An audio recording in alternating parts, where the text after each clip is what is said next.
We're standing here in Woodlawn National Cemetery, one of many national cemeteries around the country, but ours has a very special dark secret.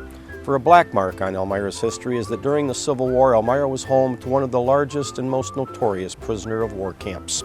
Here on the outskirts of town, over 12,000 Confederate soldiers were confined, waiting out the end of the war in what became known throughout the South as Elmira. Of those 12,000, nearly 3,000 died from their wounds, disease, or the harsh northern winter. They were buried here by John Jones, the former slave. Jones gave each a small wooden marker, which has since been replaced in a small earthen crock. In those crocks, he placed a detailed account of their name, unit they served with, cause of death, and so on.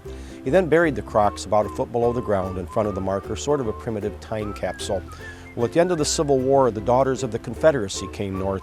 Their mission was to exhume the bodies of each and every one of their fallen war heroes from this inhospitable Yankee soil. They went to every prison camp throughout the North and even to the Gettysburg battlefield and did just that.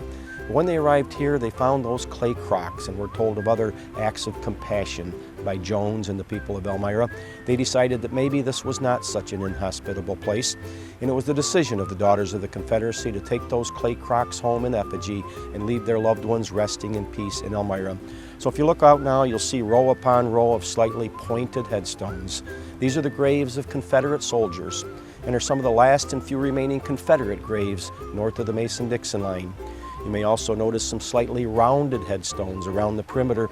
These are the graves of Union soldiers. Ironically, nearly 150 years after the Civil War, in Woodlawn National Cemetery, the Union surrounds the Confederacy. At the back of the Confederate section of Woodlawn stands a brass and marble monument depicting a young Confederate soldier.